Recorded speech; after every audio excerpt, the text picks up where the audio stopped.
Hello दोस्तों, स्वागत है आपका हमारे चैनल में एक और नए वीडियो के साथ। डाक विभाग 28,636 पदों पर भर्ती आई हुई है।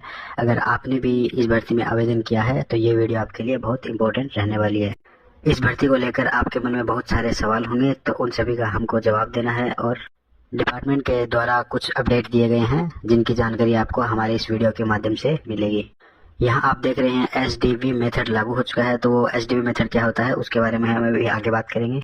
इसकी वजह से 100% वाले सभी कैंडिडेट बाहर होने वाले हैं और जिनके भी कम परसेंटेज हैं 60, 70, 80, 90, जिनके 10वीं में इतने परसेंटेज बने हैं तो उनके लिए ये बहुत बड़ी खुशखबरी रहने वाली है। रिजल्ट डेट जारी हो गई है और जिसका नोटिफिकेशन डिपार्टमेंट के द्वारा जारी कर दिया गया है, जो अभी हम आपको आगे वीडियो में दिखाने वाले हैं। अगर आवेदन करने में आपने कोई गलती कर दी है तो आपको पता होगा अभी 18 और 19 तारीख को करेक्शन फॉर्म ओपन होने वाले हैं जहां पर आप सुधार कर सकते हैं। तो कैसे एडिट करना है और कौन कौन सी आपने गलती की होगी जाने में और अनजाने में, तो उसके बारे में हम बात करने वाले हैं। और ऐसी कौन सी 5 ट्रिक हैं जिनका आप उपयोग करके लाखों कैंडिडेट से आगे निकल सकते हैं, आपको हम प्रूफ के साथ दिखाने वाले हैं। और इसमें कट ऑफ क्या रहने वाला है, कौन से राज्य में सबसे ज्यादा कट ऑफ रहने वाला है और कौन से राज्य में सबसे कम कट ऑफ रहने वाला है, उसके बारे में अभी हम बात करने वाले हैं। और सबसे इम्पोर्टेंट 10 डॉक्यूमेंट्स तैयार रखो जो आप डॉक्यूमेंट वेरिफिकेशन के लिए आप अपने साथ लेके जाने वाले हैं।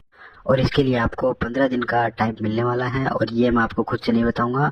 पिछले साल जो भी स्टूडेंट डॉक्यूमेंट वेरिफिकेशन के लिए गए थे तो वहाँ ऑफिस के बाहर यह नोटिस चिपकाया गया था जहाँ पर कौन कौन से डॉक्यूमेंट्स थे उनकी लिस्ट हमारे पास है, जो हम आपको अभी आगे दिखाने वाले हैं। और अभी हम आपको बता दें कि यह बिना एग्जाम भर्ती रहने वाली है। इसमें 10th में आपके आए हुए मार्क्स के आधार पर यह आपका सिलेक्शन रहने वाला है। और यह वीडियो फुल वीडियो रहने वाला है, GDS का फुल पैकेज रहने वाला है, तो कोई भी चीज़ इसमें आप मिस मत कीजिए और चैनल को सब्सक्राइब कीजिए ताकि आने वाले कोई भी नोटिफिकेशन आपसे मिस ना हो। तो अभी हम बात कर लेते हैं SDV मेथड क्या होता है। तो SDV का फुल फॉर्म क्या होता है, सोर्स डेटा वेरिफिकेशन। तो फॉर्म भरते समय आपने फोटो और सिग्नेचर के नीचे जाके आपने टर्म और कंडीशन एक्सेप्ट की थी, जहां पर 11 टर्म और कंडीशन आपको दी गई थी। और अगर आप अपने PDF को देखा होगा तो उसमें सबसे लास्ट में आपको बताया गया है कि आपने जो 10th क्लास की मार्कशीट है, आप वो परमिशन दे रहे हैं उसमें आपकी जो 10th क्लास की मार्कशीट है उसको जो APSI सेतु के माध्यम से वेरिफिकेशन किया जा सके। इसका मतलब यह होता है बहुत सारे कैंडिडेट हैं जो फर्जी और नकली मार्कशीट बनवा के 100% के साथ इसमें अप्लाई कर देते हैं, तो उनका वेरिफिकेशन किया जाना। लेकिन सभी के लिए यह मेथड सेम रहने वाला है, चाहे नकली मार्कशीट वाला बच्चा हो, चाहे कोरोना वाला बच्चा हो, चाहे जेन्युइन परसेंटेज लाने वाला बच्चा हो, कोई भी बच्चा हो, सभी के लिए यह मेथड सेम रहने वाला है। लेकिन जैसे ही SDV मेथड के लागू होने से यह उनका चेक किया जाएगा API सेतु के माध्यम से 100% वाले बच्चों का और या सभी बच्चों का, कि उनमें से जितने भी फर्जी मार्कशीट है उनका डेटा जैसे ही अपलोड होगा वो यहाँ पर चेक हो जाएगा और वो पकड़े जाएंगे और इस लिस्ट से यह बाहर हो जाएंगे। लेकिन अगर आप भी नकली और फर्जी मार्कशीट का सहारा ले रहे हैं तो यह बिल्कुल गलती मत करना, क्योंकि अगर आप पकड़े जाओगे APIS सेतु के माध्यम से तो आपके ऊपर केस भी हो सकता है, जैसे लास्ट भर्ती में बहुत सारे बच्चों पर हुआ था। लेकिन अगर आप भी जेन्युइन स्टूडेंट है, जो यहाँ पे 60, 70, 80, 90 वाले स्टूडेंट है, उनके लिए बहुत बड़ी खुशखबरी है, क्योंकि जो जेन्युइन स्टूडेंट है पास होते हैं उनके इतने ही नंबर आते हैं। और साथ ही साथ हम इसमें रिजल्ट डेट के बारे में बात करने वाले हैं, रिजल्ट क्या रहने वाला है। तो इसमें सुधार, अगर आप इसमें करेक्शन और एडिट है, इसमें क्या क्या चीज़ करेक्शन और एडिट हो सकती है, जैसे आप इसमें नाम नहीं एडिट कर सकते हैं, मोबाइल नंबर नहीं करेक्शन कर सकते और रजिस्ट्रेशन नंबर है और एक दो चीज़ और है जो इसमें आप एडिट नहीं कर सकते हैं। उसके अलावा इसमें सारी जानकारी आप एडिट कर सकते हैं, करेक्शन कर सकते हैं। और करेक्शन और एडिट की डेट 18 और 19 रहने वाली है। तो अगर आपका कोई भी फॉर्म भर दिया है और इसमें करेक्शन करना है तो 18 और 19 दिन की तारीख बिल्कुल मत भूलना। और साथ में पहली मेरिट की डेट क्या है और इम्पोर्टेंट डॉक्यूमेंट क्या रहने वाले हैं वो सभी हम आपको बताएंगे। लेकिन सबसे पहले जो रिजल्ट डेट ऑफिशियली डिपार्टमेंट द्वारा जारी की गई है वो हम आपको दिखा देते हैं। तो वीडियो में अंत तक बने रहिए ताकि कोई भी नोटिफिकेशन आपसे मिस ना हो। अभी आप यहाँ पे देख सकते हैं ये ऑफिशियल नोटिफिकेशन जारी किया गया है डेट के लिए, जहाँ पर आप एक्टिविटी और रिवाइज टाइमलाइन देख सकते हैं। यहाँ पर बात करें वैकेंसी कैप्चर डिवीजन, ये 5/1/2026 से 15/1/2026 तक रही थी। उसके बाद में अप्रूवल हुआ था जो 16/1/2026 से 29/1/2026 के लिए यह अप्रूव हो गई थी। फिर approve of vacancies by the director के द्वारा यह 19 जनवरी 2026 को अप्रूव कर दी गई थी। ऑनलाइन रजिस्ट्रेशन इसमें 31 जनवरी 2026 से 14 जनवरी 2026 तक इसमें स्टार्ट हो गए हैं, जहाँ पर आप रजिस्ट्रेशन कर सकते हैं। लेकिन इसमें सबमिशन ऑफ ऑनलाइन एप्लीकेशन और फी पेमेंट आप इसमें 2 फरवरी से लेकर 16 फरवरी 2026 तक किए होंगे। और इसमें करेक्शन और एडिट की डेट बताई गई है, आप इसमें करेक्शन कर सकते हैं। वो 18 फरवरी 2026 से 19 फरवरी 2026 तक इसमें आप करेक्शन करते हैं। और सबसे लास्ट में इसमें हमको बताया गया है release of the merit list, इसमें टेंटेटिव बताया गया है जो 28/2/2026 को रहने वाली है। लेकिन यह टेंटेटिव बताया गया है, इसमें 1-2 दिन ऊपर भी हो सकता है और कुछ दिन नीचे भी हो सकता है, पहले भी आ सकती है और बाद में भी आ सकती है, लेकिन अप्रॉक्सीमेट यही डेट रहने वाली है। और साथ ही में इसमें जितने भी फर्जी मार्कशीट वाले हैं, नकली मार्कशीट वाले हैं, वो भी फर्स्ट मेरिट लिस्ट में सारे अलग हो जाएंगे। और नीचे आपको हमारे डिस्क्रिप्शन में लिंक दिया गया है, जहाँ पे आपको हमारे टेलीग्राम चैनल का लिंक मिल जाएगा। और तो वहाँ पर आने वाली सभी अपडेट्स आपको मिलती रहेंगी, तो उसको भी आप ज्वाइन कर लीजिएगा। उसमें जैसे रिजल्ट आता है, फर्स्ट मेरिट लिस्ट आती है, उसमें सभी आपको टाइम टू टाइम अपडेट मिल जाएगा, तो आप उसको भी साथ में ज्वाइन कर लीजिएगा और वीडियो चैनल को सब्सक्राइब कर लीजिएगा। तो चलिए अभी हम सबसे इम्पोर्टेंट बात कर लेते हैं 5 ट्रिक के बारे में, कौन कौन सी गलतियां आपने की हैं जो जहां पर आप लाखों स्टूडेंट से अलग हो सकते हैं और उनसे सबसे आगे निकल सकते हैं।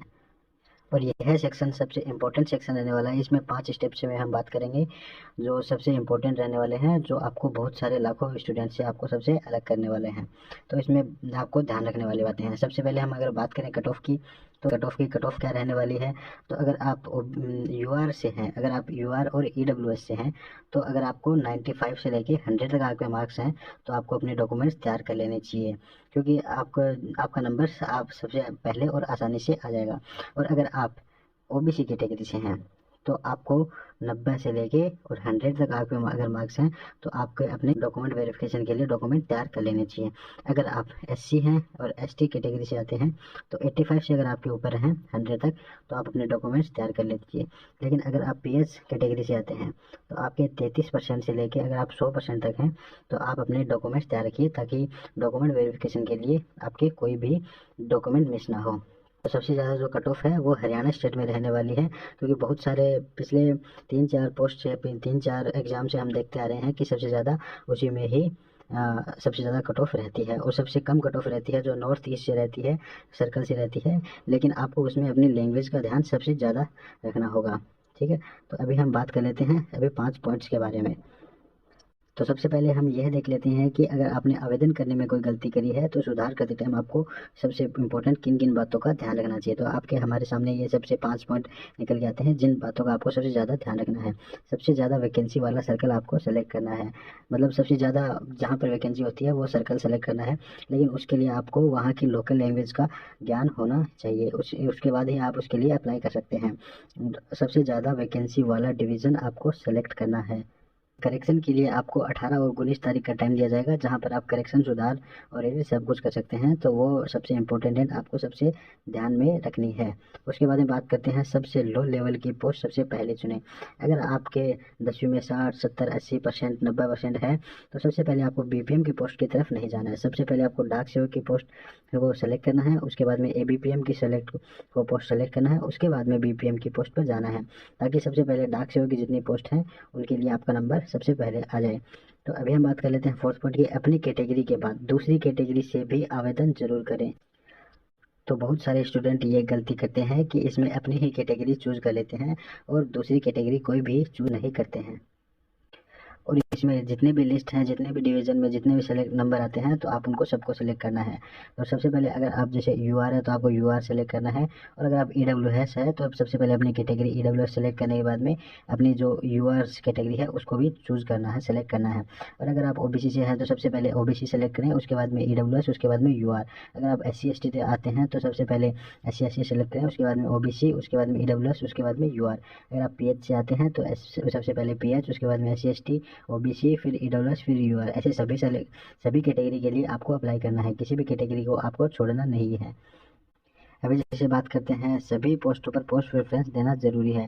तो जितने भी इसमें पोस्ट हैं उन सभी पोस्टों पर पोस्ट प्रेफरेंस देना आपको कंपलसरी होना चाहिए। जैसे कि आप अगर किसी डिवीजन से सिलेक्ट करें, उसमें जैसे 100 पोस्ट हैं, तो आपको ऐसा नहीं है कि आप 10 पोस्ट पर आप पोस्ट प्रेफरेंस सेलेक्ट करें, उसके बाद में 90 पोस्ट को छोड़ दें। ऐसा नहीं करना है, आपको सभी पोस्ट प्रेफरेंस पर आपको सेलेक्ट करना है, सभी 100 की 100 सेलेक्ट करनी है। क्योंकि इसमें मेरिट लिस्ट में आपका क्या पता आप इसका नंबर आ जाए, पॉसिबिलिटी होती है कि आपका इसमें मेरिट लिस्ट में नंबर आ जाए।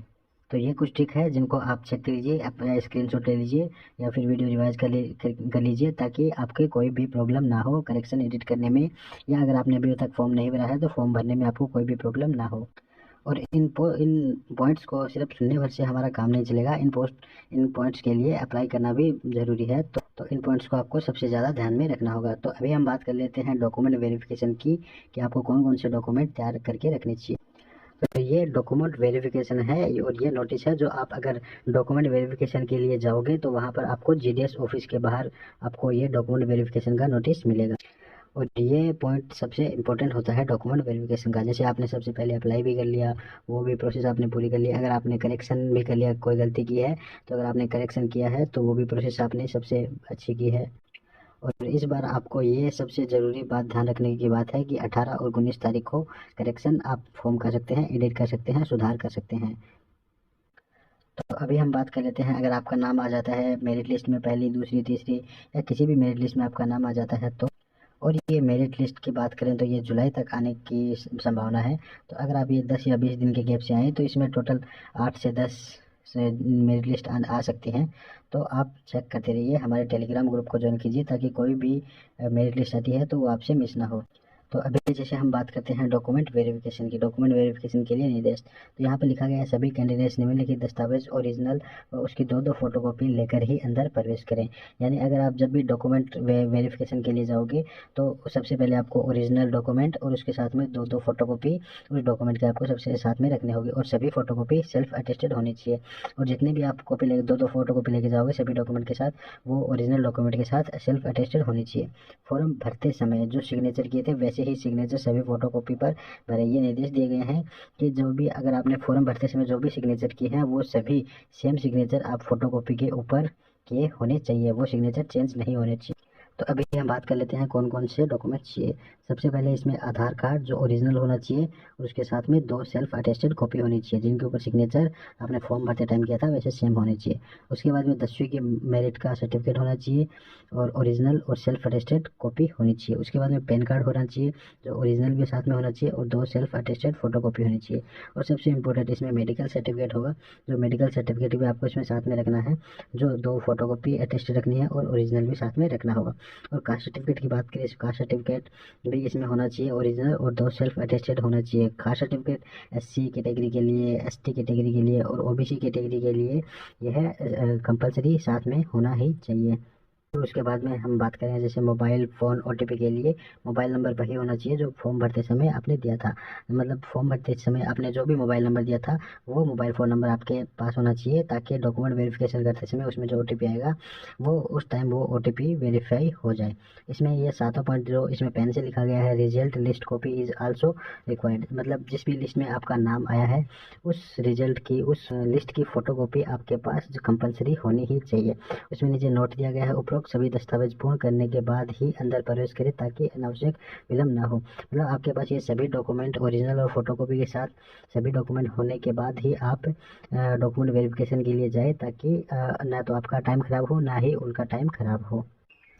ये 7 डॉक्यूमेंट तो इनकी तरफ से हो गए, लेकिन अभी हम कुछ और डॉक्यूमेंट आपको बताने वाले हैं जिनका भी आपको सबसे ज़्यादा ध्यान रखना है। और 8 नंबर पॉइंट हम इसमें आपको बता रहे हैं कि इसमें 1 या 2 फोटोग्राफ आपको साथ में रखनी चाहिए ताकि कोई भी प्रॉब्लम ना हो। इसमें 9 नंबर पॉइंट हम बता रहे हैं कि इसमें जो आपने आवेदन करते समय जो एप्लीकेशन फॉर्म है आपके पास जो है उसका एक प्रिंट आउट, उसका 1 या 2 फोटोकॉपी आपके पास होना ज़रूरी है, ताकि उसके ऊपर जो सिग्नेचर किए थे आपने वो आपके सिग्नेचर फोटोकॉपी पे जो आपने सिग्नेचर कर रहे हैं उससे मैच हो जाएँ। और इसमें 10वें पॉइंट की बात करें तो इसमें अगर आपके पास कंप्यूटर का सर्टिफिकेट है तो आप इसको साथ में लेके जाना है। अगर आपके पास कंप्यूटर सर्टिफिकेट नहीं है तो उसके लिए एक अंडरटेकिंग फॉर्म आता है जो आपको साथ में रखना है, जहां आपका ये पता चलता है कि आपको कंप्यूटर के बारे में नॉलेज है, आप कंप्यूटर चला सकते हो। तो हमने आपको इसकी सारी जानकारी दे दी है। और अगर आप चैनल में नए हैं तो चैनल को सब्सक्राइब कीजिए और डिस्क्रिप्शन में टेलीग्राम का लिंक दिया गया है, उसको ज्वाइन कर लीजिए ताकि आपको कोई भी नोटिफिकेशन मिस ना हो। तो जैसे ही ये वीडियो स्टार्ट हुआ था हमने आपको सबसे पहले बताया था कि आपके लिए फुल पैकेज रहने वाला है। अगर आपने कोई भी चीज़ मिस की है तो आप इस वीडियो को स्टार्टिंग से देख सकते हैं और उस चीज़ को रिकवर कर सकते हैं। बाकी हमने आपको सारी जानकारी दे दी है एसडीवी मेथड के बारे में, आपको बता दिया है कि वो एसडीवी मेथड क्या है।